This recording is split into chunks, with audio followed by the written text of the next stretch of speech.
嘿，欢迎！今天我们不只是来上课哦，这更像是一场修炼。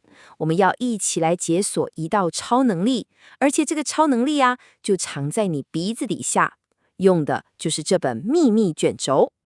好，我们就从这句古老的智慧开始看起。为什么？因为这句话根本就是我们今天这趟旅程的地图，它会带着我们找到卷轴里最核心的秘密，那就是有意识的呼吸本身就是气功。哎，听起来是不是简单到有点太扯了？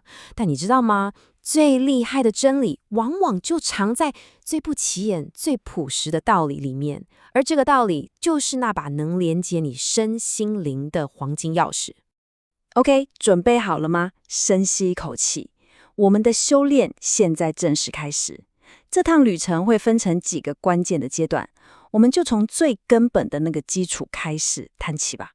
你想想看，任何武功高强的大师，在学那些酷炫招式之前，都得先花好几年蹲马步，对吧？在我们这门内功心法里，你的马步就是彻底改变你的呼吸方式。好，现在你看一下画面这两边的对比，左边，哎呀，这就是我们大部分人平常的样子，用嘴巴呼吸，又急又浅。但右边呢，这就是通往大师境界的第一步。哎，你可别小看这个差别哦，这就是解锁一个超强秘密武器的关键。那这个秘密武器到底是什么？就是这个一氧化氮。你可能会觉得这不是化学课本里的东西吗？没错，但它超酷的，因为你的身体自己就会制造，它就像身体里的交通警察，能让你的血管扩张，血液流得更顺，氧气吸收更好。但有个条件，开关在哪儿？就在你的鼻子。OK，第一个基本功是鼻子，那第二个呢，就是深度。你可以想象一下，你的身体就像一个瓶子，我们平常呼吸，气都只在上半部，但真正的练功是要把这股能量像倒水一样，稳稳地沉到瓶子最底下。这个位置就在你肚脐下面一点点，也就是我们常说的能量中心——丹田。好，当你掌握了用鼻子呼吸，又懂得把气沉到丹田，这就等于你的马步已经蹲得非常稳了。那接下来呢，我们就要把这两个基本功组合起来，打出一套完整的套路，这才是神龙卷轴里真正的秘密。所以这里最关键的一点是什么？就是意念。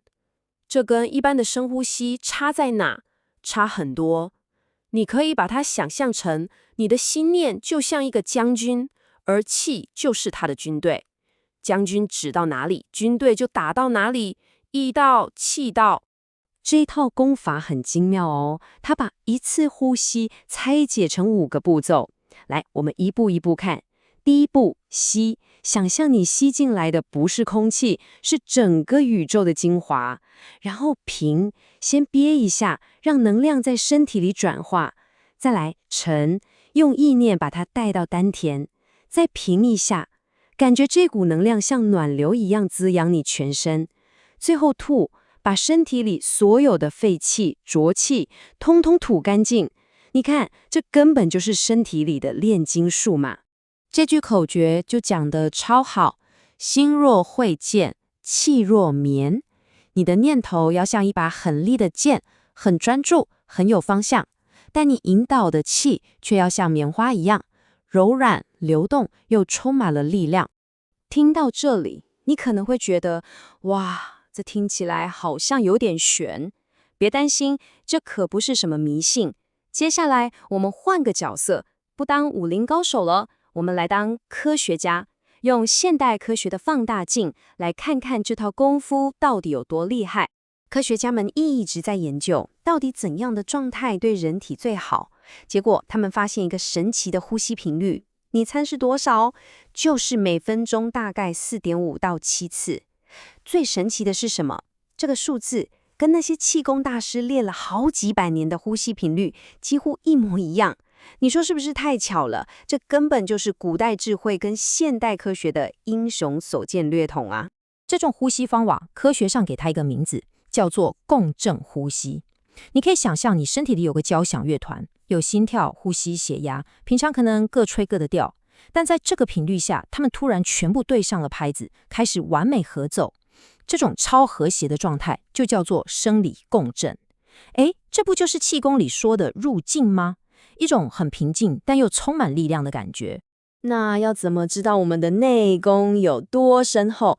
科学家发明了一个指标，叫做心率变异度 HRV。你可以把它想成是身体的内力指数或平衡分数。分数越高，代表你的自律神经系统越稳定，越有弹性，不管遇到什么压力都能轻松应对。那要怎么快速提高这个分数？没错，就是刚刚说的共振呼吸。好，所以我们学了心法，也懂了科学。那说到底，练这个日常功夫，对我们每天的生活到底有什么实际的好处？它会从3个不同的层次，彻头彻尾地改变你。这个修炼的回报可以说是非常全面。你看，从最基本的生理层次开始，因为产生了一氧化氮，你的免疫力和血液循环会变好。再来是心理层次，透过缓慢的吐气，你会刺激到一条叫迷走神经的东西，它就像身体的刹车，能马上帮你踩住压力和焦虑。最后拉到最高的能量层次，透过共振呼吸，你的整个身体系统会达到一种完美的和谐与平衡。最棒的是什么？你完全不需要找个深山老林去闭关修炼，只要记住这句口诀就好：鼻吸，气沉丹田，意气相随，慢细深长。真的，不管你是在等公车，在办公室，甚至在排队买午餐，随时随地你都能练这套内在的功夫。